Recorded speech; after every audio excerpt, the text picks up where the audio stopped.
അസ്സലാമു അലൈക്കും വറഹ്മത്തുള്ളാഹി തആല വബറകാതുഹു. ജസീന എത്തിപ്പെട്ട ആ ഒരു കോളനി അത് യാചകരുടെ മാത്രമാണ്. ആ രാത്രി അവൾ ഉറക്കത്തിലേക്ക് പതുക്കെ ആ ചെറ്റക്കുടിലിൽ ഉറക്കത്തിലേക്ക് വഴുതി വീണപ്പോൾ അവൾ ഇടയ്ക്കിടെ ഓരോ ശബ്ദം കേൾക്കുന്നുണ്ട്. അവൾ അത് കേട്ട് ഞെട്ടി ഉണർന്നു. മനസ്സിൽ വിചാരിച്ചു, പഠിച്ചോനെ, ഞാൻ ഇവിടെയാണ് ഒടുവിലെത്തിപ്പെട്ടത്. പല സംരക്ഷകരുടെയും കൈകളിൽ നിന്ന് ഞാനിപ്പോൾ ഇതാ ഈ ഒരു യാചകരുടെ കൂട്ടത്തിലേക്ക് എത്തിപ്പെട്ടിട്ടുണ്ട്. ഇനി എൻ്റെ ജീവിതം എന്തൊക്കെയാണാവോ? വയറ് പൊങ്ങി വരുന്നത് പോലെയൊക്കെ അവൾക്ക് അനുഭവപ്പെടുന്നു. എൻ്റെ റബ്ബേ, ഞാനിനി എന്ത് ചെയ്യും, എങ്ങോട്ട് പോകുമെന്ന് എനിക്കറിയുന്നില്ല. അതുകൊണ്ടാണ് ഈ ഒരു യാചക സ്ത്രീ എന്നെ വിളിച്ചപ്പോൾ ഞാനിങ്ങോട്ട് പോന്നത്. അവിടെയാകെ അതിൻ്റെ ആളുകൾ നിറഞ്ഞ് നിൽക്കുന്നുണ്ട്. പലരും പല രീതിയിലുള്ള കണക്കുകൾ പറയുന്നുണ്ട്. അതിൽ ചില ആളുകൾ പറയുന്നുണ്ട്, ഇന്ന് കുഴപ്പമില്ല അല്ലേ, ചുരുങ്ങിയത് 3000 രൂപയിൽ കുറയാൻ പാടില്ല, അങ്ങനെയാണ് കണക്ക്. ജസീന ശരിക്കും ഞെട്ടിപ്പോയി. എൻ്റെ റബ്ബേ, യാചകർക്ക് ഇത്രയും ക്യാഷോ? അവരുടെ ഒരു തൊഴിലാക്കി മാറ്റിയിരിക്കുകയാണ്. അത് ഉള്ള ബസ് സ്റ്റാൻഡുകളിലും റെയിൽവേ സ്റ്റേഷനുകളിലും വഴിയോരങ്ങളിലും കൈനീട്ടി നിൽക്കും. യാചകരെന്ന് പറഞ്ഞ് നമ്മൾ പാവങ്ങളെന്ന് കരുതി കൊടുക്കുന്ന ഓരോ നാണയത്തുട്ടുകളും ഓരോ 10ൻ്റെ നോട്ടുകളും അതവർക്ക് ഒരുപാട് സമ്പാദ്യമാണ് ഉണ്ടാക്കി കൊടുക്കുന്നത്. പക്ഷേ വീട്ടിലേക്ക് വരുന്ന ചില യാചകരാണെങ്കിൽ ചില്ലറ പൈസയൊന്നും വാങ്ങില്ല. അവർക്ക് നോട്ട് തന്നെ വേണം, അതും വലിയ നോട്ട്. അങ്ങനെയുമുണ്ട്. ചിലരാണെങ്കിലോ ചില്ലറ തുട്ടുകൾ കിട്ടിക്കഴിഞ്ഞാൽ അത് സന്തോഷത്തോടു കൂടെ സ്വീകരിക്കുന്നവരുണ്ട്. എന്തൊക്കെ തന്നെയാലും ഒരാളുടെ കയ്യിൽ നിന്ന് ഒരു 5 രൂപ കിട്ടിയാലും 10 ആളത് കൊടുത്താൽ എത്ര പെട്ടെന്ന് ക്യാഷായി. എന്തെല്ലാം മാർഗത്തിലൂടെയാണ് പലരും പണം സമ്പാദിക്കുന്നത്. ഒരു വിഭാഗം പെണ്ണുങ്ങളെ കച്ചവടം ചെയ്തുകൊണ്ട്, മറ്റു ചിലർ യാചകരായിക്കൊണ്ട്. അവൾക്ക് ആ രാത്രി അവിടെ കിടന്നിട്ട് ഉറക്കം വരുന്നില്ലായിരുന്നു. എന്തൊക്കെയോ ഒരു അറപ്പും വെറുപ്പുമൊക്കെ തോന്നുന്നു. തൊട്ടടുത്ത് അപ്പുറത്തായിട്ട് ഒരു പായയിൽ അതാ ആ ചേച്ചി കിടക്കുന്നുണ്ട്. 2 മക്കളും. നനച്ചിട്ടും കുളിച്ചിട്ടും എത്രയോ ദിവസങ്ങളായെന്ന് ഒറ്റ നോട്ടത്തിൽ തന്നെ കണ്ടാലറിയാം. എങ്കിലും എനിക്ക് ആശ്രയമേകിയതല്ലേ, തൽക്കാലം എല്ലാം സഹിച്ച് ക്ഷമിച്ച് ഇവിടെ നിൽക്കായിരിക്കും നല്ലത്. ആ ദിവസം അവിടെ നേരം പുലർന്നു. നേരം വെളുത്ത് പുറത്തിറങ്ങിയപ്പോൾ കണ്ട കാഴ്ച ശരിക്കും ഞെട്ടിപ്പോകുന്നതായിരുന്നു. റബ്ബേ, ഒരുപാട് കുടിലുകളിങ്ങനെ തൊട്ടടുത്തായിട്ടിങ്ങനെ ഉണ്ട്. അതിലൊക്കെ ആളുകൾ പുറത്തിറങ്ങി ഓരോ പണിയിലാണ്. എല്ലാവരും യാചകരല്ലേ, അപ്പോൾ അതിൻ്റേതായ രീതിയിൽ അഭിനയിച്ചാലല്ലേ അവർക്ക് ക്യാഷ് കിട്ടുള്ളൂ. അതുകൊണ്ട് തന്നെ പല ആളുകൾ പല രീതിയിലും എന്തൊക്കെയോ ചെയ്യുന്നുണ്ട്. അവൾക്കത് വിശ്വസിക്കാനേ കഴിഞ്ഞില്ല. അപ്പോൾ ഞാൻ കാണുന്നതൊന്നും യാഥാർത്ഥ്യമല്ലേ? ഇങ്ങനെയൊക്കെ ചെയ്തിട്ടാണോ അവർ കൈനീട്ടാൻ പോകുന്നത്? തന്നെ ആ വീട്ടിലേക്ക് ക്ഷണിച്ച ആ അക്ക അതാ അവളെ വിളിക്കുന്നു. അവൾ ഒരു നിമിഷം എന്താണെന്ന് വിചാരിച്ചു. എന്ന് പറഞ്ഞിട്ട് ഒരു തുണി കൊണ്ട് ചുരുട്ടി കൂട്ടി ഉണ്ടാക്കിയ എന്തോ ഒരു സാധനം അവളെ ഏൽപ്പിക്കുന്നു. ഇത് അവൾ ചോദിച്ചു. ഇത് ഡ്രസ്സിനകത്തേക്ക് വെക്കണം, ഗർഭിണിയാണെന്ന് തോന്നിക്കുവാൻ വേണ്ടിയിട്ട്. അങ്ങനെ ആകുമ്പോൾ ആളുകൾ ഇഷ്ടം പോലെ പൈസ തരും. ഒരു നിമിഷം അവൾ ഞെട്ടിപ്പോയി. റബ്ബേ, ഞാൻ ശരിക്കും ഗർഭിണിയാണല്ലോ, പക്ഷേ ഇതൊന്നും അവരറിയുന്നില്ലല്ലോ. അവരുടെ കൂടെ യാചിക്കുവാൻ വേണ്ടി കൊണ്ടുപോകാനാണ് അവൾക്ക് ആ സെറ്റപ്പ് അവർ ചെയ്തു കൊടുക്കുന്നത്. അവളുടെ ഡ്രസ്സിനുള്ളിലായിട്ട് അത് വെക്കണം. അങ്ങനെ ആകുമ്പോൾ ശരിക്കും ഒരു ഗർഭിണി കൈ കാട്ടുന്നത് പോലെ തോന്നുമ്പോൾ എന്തൊക്കെ തന്നെയാലും ആളുകൾക്ക് അല്പമെങ്കിലും ദയ തോന്നും. അതാണ് അവരുടെ പ്ലാനിങ്. അവരുടെ കൂട്ടത്തിലതാ അവളെയും ചേർക്കുന്നു. എന്നാൽ ഇതിനിടയ്ക്ക് അവരിൽപ്പെട്ട ഓരോ ബാല്യക്കാരായ ആണുങ്ങൾ, ഒരു കുഴപ്പമില്ലാത്ത ആളുകളാണ് അതൊക്കെ. അവരൊക്കെ പല രീതിയിലും എന്തൊക്കെയോ ചെയ്തിട്ട് യാചകരാവാൻ വേണ്ടി തയ്യാറെടുക്കുകയാണ്. അതിനിടയിൽ ഒരാൾ അവളെ ശ്രദ്ധിക്കുന്നുണ്ടായിരുന്നു. തന്നെ കൂട്ടിക്കൊണ്ടുവന്ന ആ ഒരു ചേച്ചിയുടെ പേര് ലില്ലി. ലില്ലി, ഏതാണ് ആ പെങ്കൊച്ച്? എവിടുന്ന് കിട്ടി ആ പെങ്കൊച്ചിന് നിനക്ക്? അതേ ഏട്ടാ, അത് ആ കുട്ടി അവിടെ വിഷാദിയായി വിഷമയായി നിൽക്കുകയായിരുന്നു. അപ്പോൾ ഞാനവളെ കൂട്ടിക്കൊണ്ടു വന്നു. എന്താ, വെറുതെ ഇരുന്നാലും ക്യാഷ് കിട്ടുമല്ലോ. നമ്മളെ തൊഴിലെന്ന് വെച്ചാൽ അങ്ങനെയല്ലേ. അപ്പോൾ ആ കുട്ടിയും ജീവിച്ചോട്ടെന്ന് വിചാരിച്ചു. അയാൾ അവളെ നോക്കി മീശ പിരിച്ചു. ശരിക്കും അവൾക്ക് അത് മനസ്സിനുള്ളിൽ ചെറിയൊരു ഭയമുണ്ടാക്കി. പഠിച്ചോനെ, ഇവിടെ എനിക്ക് രക്ഷയില്ലേ? എവിടെ ചെന്നാലും തന്നെ നോക്കാനും തന്നെക്കുറിച്ച് സംസാരിക്കാനും ഓരോരുത്തരും ഉണ്ടാവുകയാണല്ലോ. അയാൾ അവളുടെ തൊട്ടടുക്കിലേക്ക് വന്നിരുന്നു. കൊച്ച് പേടിക്കണ്ട കേട്ടോ, നമ്മളെ കൂട്ടത്തിൽ കൂടിയാലിതാ അസലായിട്ട് നമുക്ക് കഴിയാം. പണിയെടുക്കാതെ ജീവിക്കല്ലേ കൊച്ചേ. കുറച്ച് സമയം വെയിൽ കൊള്ളേണ്ടി വരും. പിന്നെ അതെങ്ങോട്ടൊക്കെ തളർത്തങ്ങാൻ നീങ്ങിയിരുന്നാലും മതി. കുറച്ച് അവശയായ ഭാവത്തിൽ അവശയായ രീതിയിലൊക്കെ ഒന്ന് അഭിനയിക്കുക. അങ്ങനെ ആകുമ്പോൾ ഞങ്ങളെക്കാളും ക്യാഷ് കുട്ടിക്ക് കിട്ടും. കാരണം കുട്ടി കാണാൻ സുന്ദരി കൂടിയാണ്. അതുമാത്രമല്ല, കുട്ടി ഗർഭിണിയായ വേഷമാണ് ധരിക്കാൻ പോകുന്നത്. അതുകൊണ്ട് തന്നെ അയാളുടെ ആ ഒരു വാക്ക് കേട്ടപ്പോൾ അവൾക്ക് ശരിക്കും ഭയം തോന്നി. അയാൾ തൊട്ടടുത്ത് വന്നിരിക്കുന്നു. തൻ്റെ അവിടെ എല്ലാവരും അങ്ങനെ തന്നെ. ഭാര്യയെന്നോ ഭർത്താവെന്നോ അങ്ങനെയില്ല. പലരും പല രീതിയിൽ ആണുങ്ങൾ പെണ്ണുങ്ങൾ ഇടപഴകി ജീവിക്കുന്ന ഒരു സ്ഥലം. ചിലയിടത്ത് ചെറിയ കുഞ്ഞു മക്കളും ഭാര്യയും ഭർത്താവും ജീവിക്കുന്നുണ്ട്. അങ്ങനെയും ഒറ്റപ്പെട്ടും അങ്ങനെയൊക്കെ ഒരു കഥ. ശരിക്കും അവൾക്ക് അവിടെ എത്തിപ്പെട്ടതിൽ ആകെ സങ്കടം തോന്നി. ഞാൻ എത്രമാത്രം സുഖത്തിലും സന്തോഷത്തിലും എൻ്റെ ഉസ്താദിൻ്റെ കൂടെ ജീവിക്കേണ്ട ആളാണ്. പക്ഷേ ഇന്ന് ഞാൻ യാചകരുടെ ഇടയിലാണ്. എല്ലാം എൻ്റെ തെറ്റ് മാത്രം.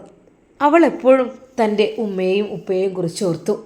അവൾക്കതാ ആ ചേച്ചി അവളുടെ ഡ്രസ്സിനുള്ളിലേക്ക് ആ ഒരു തുണി ഉരുട്ടിക്കൂട്ടി വെച്ചത് വെക്കുവാൻ വേണ്ടി ആവശ്യപ്പെടുന്നു. അവൾക്ക് ശരിക്കും അത് വെക്കുവാൻ ഭയം തോന്നി. കാരണം അവളുടെ വയറ്റിൽ ശരിക്കും കുഞ്ഞുങ്ങൾ വളരുന്നുണ്ട് എന്നുള്ള കാര്യം ആരോടും പറഞ്ഞിട്ടില്ല. അവർ നല്ല രീതിയിൽ ടൈറ്റാക്കി വെക്കുവാനാണ് ആവശ്യപ്പെടുന്നത്. പക്ഷേ അവൾക്ക് ഭയമായി. തൻ്റെ വയറ്റിലുള്ള കുഞ്ഞിന് എന്തെങ്കിലും പറ്റും എന്നൊരു തോന്നൽ. മോളെ, നിനക്ക് ഏറ്റവും നല്ലത് വഴിയോരത്ത് നിൽക്കണേക്കാളും നല്ലത് ഈ കുറച്ചപ്പുറത്തായിട്ട് ഞങ്ങൾ വണ്ടിയിൽ കൊണ്ടുപോയി വിട്ടുതരാം. കുറച്ചപ്പുറത്തുള്ള വീടുകളിൽ പോയി കൈകാട്ടിയാൽ നിനക്ക് നല്ല രീതിയിൽ വരുമാനം കിട്ടും. അതുമാത്രമല്ല, നിന്നെ കണ്ട ആർക്കും ദയ തോന്നും ചെയ്യും. പിന്നെ നിന്നെ കണ്ടിട്ട് തന്നെ ശരിക്കും ഒരു ഗർഭിണിയുടെ ലുക്കും ഉണ്ട്. അവരങ്ങനെയൊക്കെ പറഞ്ഞിട്ടും താൻ ഗർഭിണിയാണ് എന്നുള്ള കാര്യം അവൾ അറിയിച്ചില്ല. അങ്ങനെ അതാ സമയം 9 മണിയായപ്പോൾ യാചകർ പല രീതിയിലായി പല സ്ഥലങ്ങളിലേക്ക് നീങ്ങുന്നു.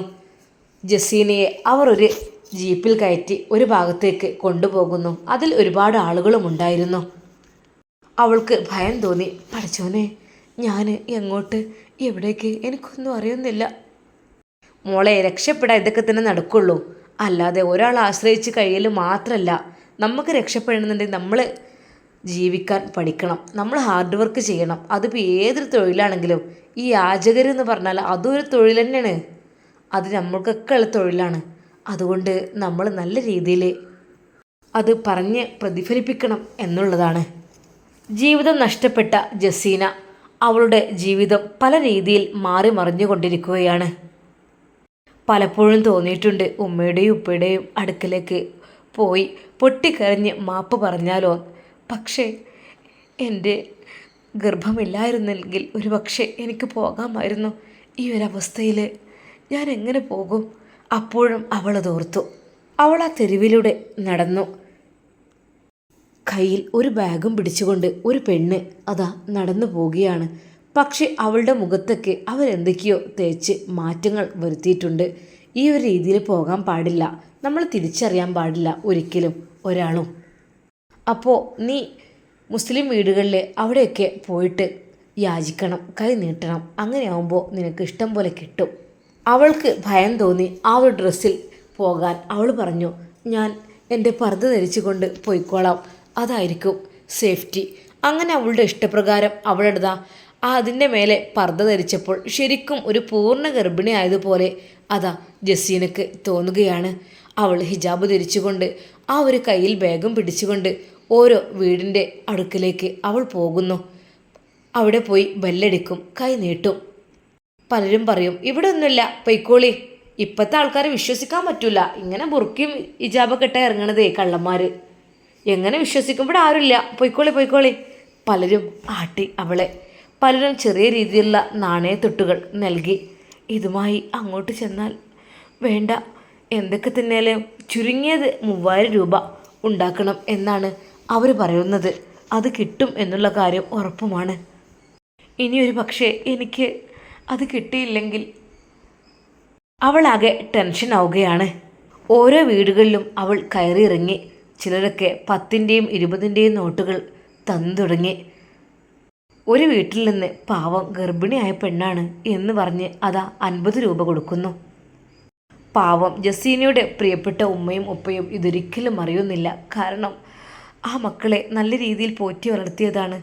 ഓരോ വീടിൻ്റെ മുമ്പിൽ ചെന്ന് കൈ കാട്ടുകയാണ് എൻ്റെ പൊന്നുമോൾ ജസീന എന്നറിയുമ്പോൾ ആ പിതാവിൻ്റെ, ആ ഒരു മാതാവിൻ്റെ ഹൃദയം എത്രമാത്രം വേദനിക്കുന്നുണ്ടാവും. അവളാകെ സങ്കടപ്പെടുകയാണ്.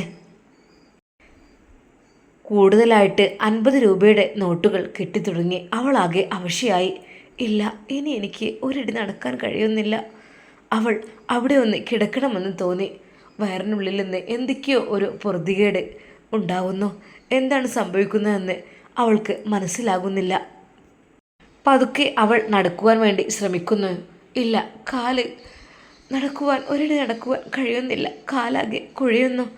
അവൾ ആ ബാഗ് അതാ നെഞ്ചിൽ പിടിച്ചുകൊണ്ട് അവിടെ പതുക്കെ ഇരിക്കുന്നു. തല കറങ്ങുന്നത് പോലെ. അവിടെ ഒന്ന് കിടക്കണമെന്ന് അവൾക്ക് തോന്നുന്നു. എൻ്റെ കയ്യിൽ കിട്ടിയ ഈ ഒരു ക്യാഷുമായി ഇവിടെ കിടന്നാൽ ഇല്ല, അതൊക്കെ ആരെങ്കിലൊക്കെ എടുത്തുകൊണ്ട് പോവും എന്നുള്ള കാര്യം ഉറപ്പാണ്. അവൾ ആ പർദ്ദക്കുള്ളിലേക്ക് അതാ ആ ബാഗും പതുക്കെ വെക്കുന്നു.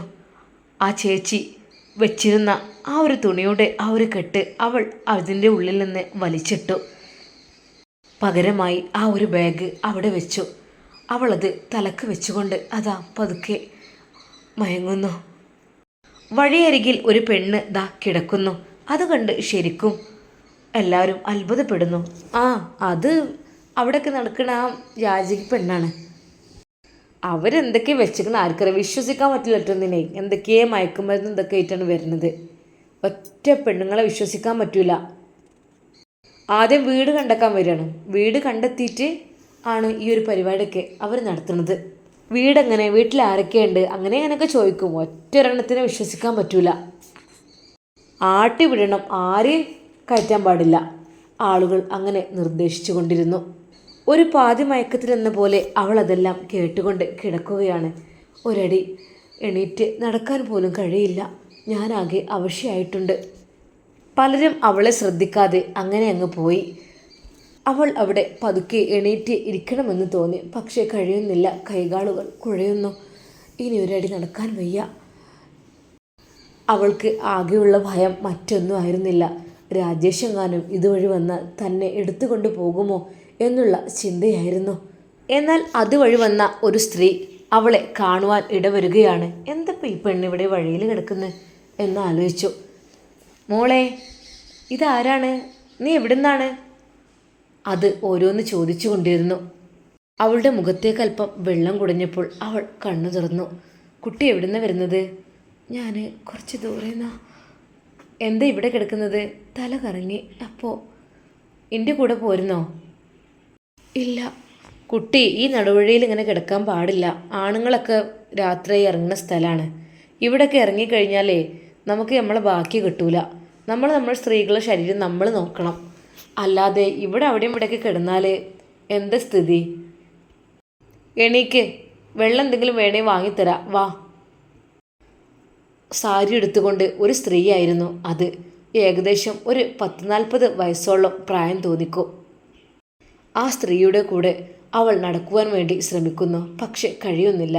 കുട്ടിക്ക് തീരെ എണീക്കാൻ വയ്യലേ. വാ, എണീക്ക്. അവളുടെ കൈ പിടിച്ചുകൊണ്ട് അതാ ഒരു ബസ് സ്റ്റോപ്പിലേക്ക് നടക്കുന്നു. ആ സ്ത്രീയും അവളും അവിടെ ഇരിക്കുന്നു. അവളാകെ ടയേർഡാണ് എന്ന് ആ സ്ത്രീക്ക് മനസ്സിലായി. കുട്ടീൻ്റെ വീടൊക്കെ എവിടെയാണ്? ആരുള്ളത്? ആരെ കൂടെ വന്നത്? എങ്ങനെ ഇവിടെ എത്തി? അവൾക്ക് എന്ത് പറയണം എന്നറിയുന്നില്ല. കുട്ടി, ഞാൻ ഇവിടുത്തെ താമസക്കാരിയായിരുന്നു ആദ്യം. ഇപ്പോൾ കുറച്ച് കാലമായിട്ട് വിദേശത്താണ്. അവിടെ അറബി വീട്ടിലാണ് എനിക്ക് ജോലി. അപ്പോൾ ഇടയ്ക്കൊക്കെ ഞാൻ അറബികളുടെ വീട്ടിലേക്ക് ഇവിടുന്ന് ആൾക്കാരെ കൊണ്ടുപോയി കൊടുക്കാറുണ്ട്. കുട്ടിക്ക് താല്പര്യം ഉണ്ടെന്നുണ്ടെങ്കിൽ അതുമല്ല അറബികൾക്കാണെങ്കിൽ ഓലെ വീട്ടുജോലിക്കാണെങ്കിലും ഇങ്ങനത്തും പറ്റൂല. കുറച്ച് സുന്ദരിയായ പെണ്ണുങ്ങളെ തന്നെ അവർക്ക് വേണം. കുട്ടീനെ കണ്ടപ്പോൾ എനിക്ക് തോന്നി അതിനൊക്കെ പറ്റിയ കുട്ടിയാണെന്ന്. അല്ല, കുട്ടീൻ്റെ വീടും സ്ഥലവും ഇതൊക്കെ കിട്ടിയാലല്ലേ നമുക്ക് ഇതിനെക്കുറിച്ചൊന്ന് ആലോചിക്കാൻ പറ്റുള്ളൂ. അവൾ ഒന്നും മിണ്ടിയില്ല. ഈ ഒരു ലോകത്ത് നിന്ന് എങ്ങനെയെങ്കിലും രക്ഷപ്പെടണം എന്നത് മാത്രമായിരുന്നു അവളുടെ ചിന്ത. എന്തൊക്കെ തന്നെയാലും തന്നെ രാജേഷ് കണ്ടാൽ വെറുതെ വിടില്ല. അവൻ്റെ ആളുകൾ കണ്ടാലും എന്നെ പിച്ച് ചീന്തും എന്നെനിക്ക് ഉറപ്പുണ്ട്. അതുകൊണ്ട് തന്നെ ഇവിടെ നിന്ന് രക്ഷപ്പെടണം. എങ്ങനെയെങ്കിലും ഈ നാട്ടിൽ നിൽക്കാൻ എനിക്ക് താല്പര്യമേ ഇല്ല. അവൾ ഓരോന്ന് ആലോചിച്ചു കൊണ്ടിരിക്കുന്നു. ആ താത്ത ചോദിച്ചു, അല്ല, എന്താ ആലോചിക്കുന്നത്? കുട്ടിയുടെ പേര് പറഞ്ഞില്ലല്ലോ. അവൾക്ക് അവളുടെ പേര് പറയാൻ ഭയമായിരുന്നു. കാരണം എൻ്റെ പേര് എല്ലാവർക്കും അറിയാം. ഇവരെങ്ങാനും എൻ്റെ പേരിൽ എന്തെങ്കിലുമൊക്കെ പറഞ്ഞാൽ ഞാൻ അകപ്പെടും. തൽക്കാലം പേര് മാറ്റി പിടിക്കുന്നതാണ് നല്ലത്. തന്നെ തൻ്റെ ഷെഫി ഉസ്താദ് പലപ്പോഴും വിളിച്ചിരുന്ന ഒരു പേരുണ്ട്. കുട്ടി, എൻ്റെ പേര് പറഞ്ഞില്ലല്ലോ. എൻ്റെ പേര് ഫർസാന. ഫർസാന, പറയൂ, ഫർസാനക്ക് താല്പര്യമുണ്ടോ ഇങ്ങനെ ഞാൻ പറഞ്ഞ സംഗതിക്ക്? അവൾക്ക് ഭയം തോന്നി. അറബികളെന്ന് പറഞ്ഞാൽ പലരും പല രീതിയിലുള്ള ആളുകളായിരിക്കും. ഇങ്ങനെയുള്ള ഏജൻറ്റുമാരെന്ന് പറഞ്ഞാൽ അങ്ങനെ പലതും കേട്ടിട്ടുണ്ട്. പഠിച്ചവനറിയാം. എന്തൊക്കെ തന്നെയാലും ഈ നാട്ടിൽ നിന്ന് രക്ഷപ്പെടാമല്ലോ എന്നവൾ ഓർത്തു. താത്ത, എനിക്ക് പേടിയാണ്. എന്തിനു മോളെ, എന്തിനാ പേടിക്കുന്നത്? ഞാൻ ഒരുപാട് പെൺകുട്ടികളെ അങ്ങനെ കൊണ്ടുപോകാറുണ്ട്. അവർക്ക് അവരിഷ്ടപ്പെട്ട ജോലി വേണമെങ്കിൽ അങ്ങനെ ചെയ്യുക, അങ്ങനെ അറബികളെ നോക്കുക, അങ്ങനെ പലതും ഉണ്ട്. അവിടുത്തെ അറബിത്തള്ളുകൾ ഉണ്ടാവും, അവരെ സെർവൻ്റായിട്ട് നിൽക്കുക, എന്ത് വേണമെങ്കിലും പണികൾ ഇഷ്ടം പോലെ ഉണ്ട്. അപ്പോൾ എന്നോട് കുറച്ച് കുട്ടികളെ കൊണ്ടുവരാൻ പറഞ്ഞിട്ടുണ്ട്. അധികം പ്രായമായവർ വേണ്ടാന്ന് അറബി പ്രത്യേകമായിട്ട് പറഞ്ഞിട്ടുണ്ട്. മൂപ്പർക്ക് അത് ഇഷ്ടമല്ല. അവർക്കിങ്ങനെ ബാല്യക്കാരത്തി പെൺകുട്ടികളാണ് ഇഷ്ടം. പിന്നെ എന്തൊക്കെ തന്നെയാലും അവിടെ എത്തി കിട്ടിയാൽ കഴിച്ചിലാവും. അത് പിന്നെ ഒരു സുഖമാണ്. കുട്ടിക്ക് സമ്മതം ഉണ്ടെങ്കിൽ കുട്ടീൻ്റെ അഡ്രസ്സും കാര്യങ്ങളും കിട്ടുക, എന്തെങ്കിലും കിട്ടിയാൽ മതിയല്ലോ. പാസ്പോർട്ട് ഉണ്ടോ കുട്ടിക്ക്? ഇല്ല, ഒന്നുമില്ല. ആഹാ, പിന്നെ എങ്ങനെ? SLC ബുക്ക് അങ്ങനെ എന്തെങ്കിലും ഉണ്ടെങ്കിൽ അതൊക്കെ എടുത്തിട്ട് വേഗം ഒരു പാസ്പോർട്ട് എടുക്കണം ഫസ്റ്റ്. എന്നിട്ട് വിസയൊക്കെ റെഡിയാക്കിയാൽ പിന്നെ ടിക്കറ്റിന് ഇതൊന്നും പൈസ ഒന്നും വേണ്ടി വരില്ല. അതൊക്കെ അറബി ഏറ്റെടുക്കും. അവൾക്ക് എന്ത് ചെയ്യണം എന്ത് പറയണം എന്നറിയുന്നില്ല. താൻ എൻ്റെ SLC ബുക്കും +2ൻ്റെ മാർക്ക് ലിസ്റ്റും എല്ലാം രാജേഷിൻ്റെ വീട്ടിലാണ്. ഞാൻ എന്തൊരു പൊട്ടത്തിയായിപ്പോയി. എൻ്റെ എല്ലാ രേഖകളുമായാണ് ഞാൻ അവൻ്റെ അടുക്കലേക്ക് ഇറങ്ങി വന്നത്. ഇനി അത് കിട്ടാൻ എന്ത് വഴി? തനിക്ക് എങ്ങനെയെങ്കിലും ഇവിടെ നിന്ന് രക്ഷപ്പെടണം എന്ന് തോന്നുകയാണ്. അതുകൊണ്ട് തന്നെ ആ താത്ത പറഞ്ഞ ആ കാര്യം ഗൾഫിലേക്ക്, അത് നല്ലൊരു കാര്യമാണെന്ന് അവൾക്ക് തോന്നുകയാണ്. പക്ഷേ തൻ്റെ രേഖകൾ കിട്ടണം, പാസ്പോർട്ട് എടുക്കാൻ വേണ്ടിയിട്ട്. അത് എങ്ങനെ കിട്ടും എന്നതിനെക്കുറിച്ച് ചിന്തിക്കുകയാണ് അവൾ. ഗർഭിണിയായ ഈ ഞാൻ അവിടെ ചെന്നിട്ട് എന്ത് ചെയ്യാനാണ്? എന്തായാലും വേണ്ടില്ല. ജസീന എന്ന ഫർസാനയുടെ ജീവിതം ഇനി എന്തായിത്തീരും? നമുക്ക് കാത്തിരുന്ന് കാണാം. അതുവരേക്കും എല്ലാവർക്കും അസ്സലാമു അലൈക്കും വറഹ്മത്തുള്ളാഹി തആല വബറകാതുഹു.